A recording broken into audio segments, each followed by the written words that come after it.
สบายดีเด้อพี่น้องเด้อวันนี้มาเบิ่งอีวินสะปลา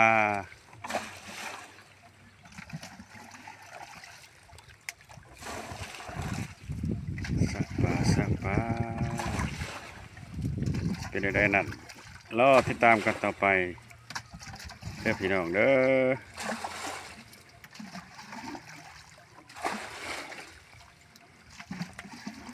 นี่ก็เห็นเต็นอะไรกิน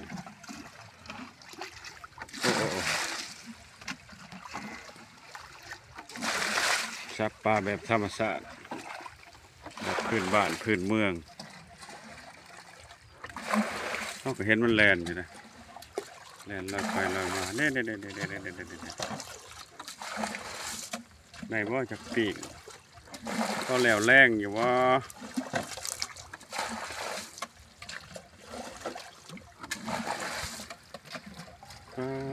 ป่าปลาปล่อย10 20 ถุงกระสีได้ตรง4-5 โตฮ่ากลัว4-5 โตได้1 โตอันนี้ปลาบริปล่อยปลาธรรมชาติตัวนี้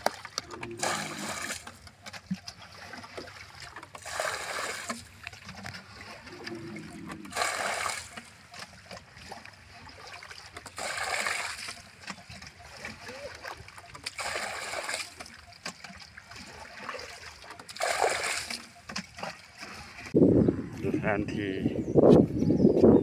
น้องตะลุกไหนาปลาขอนมาสันนี้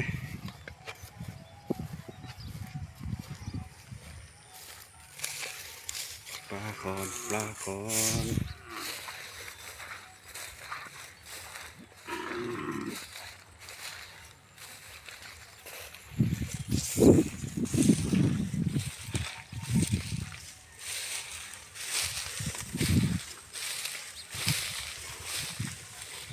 มางมปลาขอน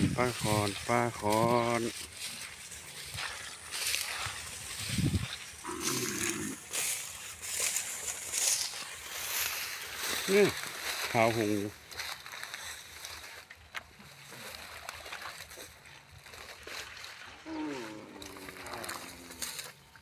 กระเสกกระทินน้ำกระเสกโอ้ยหอยพี่น้องเลยหอยจีแกมเหล่ากระปูก็เอาเด้อเอาจับคำแล้วโอ้มานตะโหลมาอยู่ปลินแล้วมางมปลานั่นว่ะ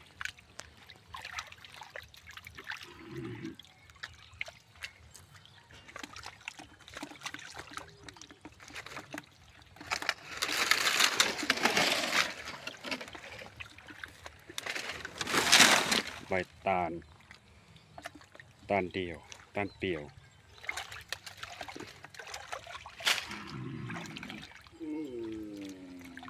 โอ้ยเสียงหัวหอม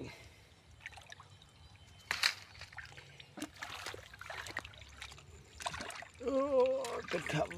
ำอันนี้เป็นขั้นขาดปลาไปเมื่อพี่น้องยังเรือทำไมยักษ์โตวินโตโอ้ย6 โตก็ได้ปีกเข้าตะโหลมันบ่มาแล้วมาได้มันคือปีกายนี่จนย่านเนาะตะโหลยังน้อย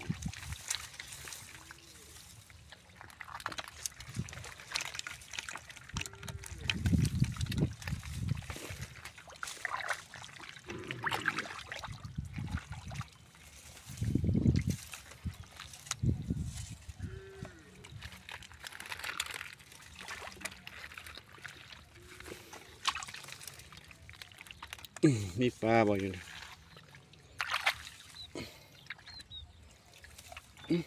ขุเป่าประมาณได้คันขุเป่าตะปลาคอปลาดุกยังโตมันตุบเบิดไปหมดแล้ว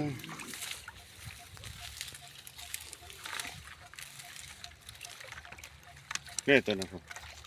กระโปงเนี่ยครับ โอ้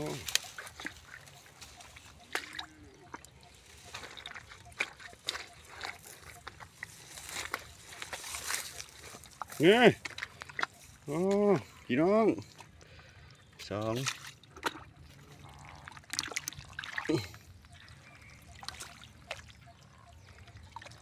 โก้ยแหลมกระต่อยอยู่บ่เนี่ยชดบ่ใส่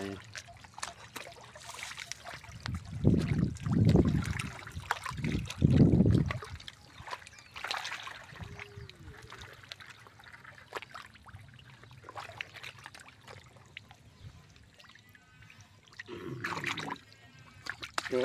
ยเอาอย่างนี้โก้ย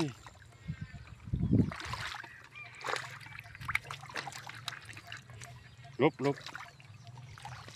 คือว่าปลาลุไปหมดลุอยู่นี่พี่น้อง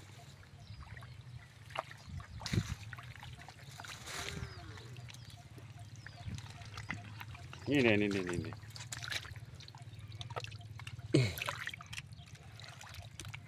ย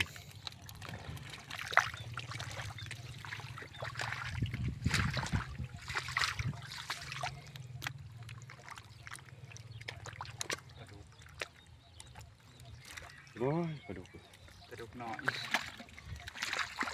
ปลาดุกกระลายดีกว่าไปหมด โอ้หลายโตอยู่เดิ เออ ขอมะลินี่นี่ ตรงนั้นมันกระกัดอยู่นะ หลายโตชวิง อ๋อแล้วนี่ก็น้ำใส่แล้วไม่มาเฉยๆก็ มันไม่ได้ห้องเนื้อยำหนาเลย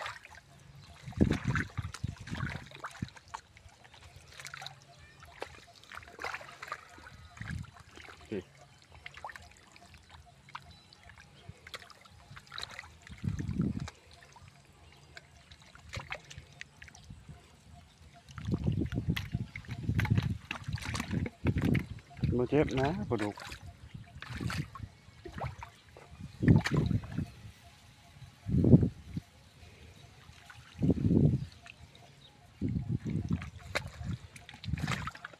ตบหูมันแล้วปลาดุก ตบหูมันตบหูกระดูกเดี๋ยวได้ โอ้หอยพี่น้องเอ้ยหอยนี่ก็เอามาเลี้ยงนะเอามาแต่ดงปลาโคนประมาณ3-4 โลหอยจูบนี่นะหอยคมนี่นะ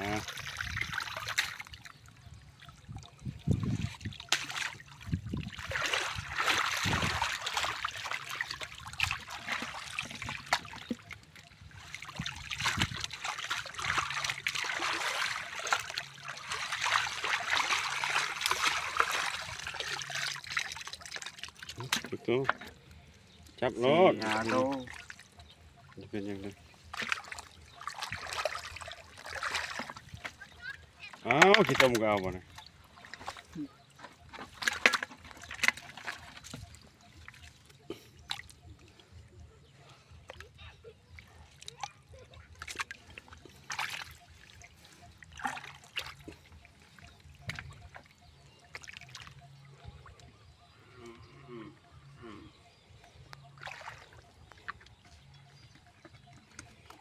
ก็ประมาณนี้แหละพี่น้องเอ้ยบรรยากาศเอาปลาขอนก็ได้นี่ขอนกับขอนแน่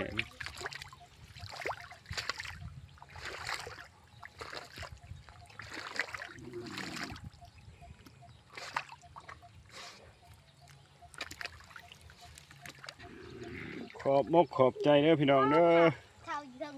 ขอเบิ่งขอส้มเป็นกำลังอกกำลังใจสำหรับคลิปนี้โจ๊ะไว้สำนึกก่อนบ๊ายบาย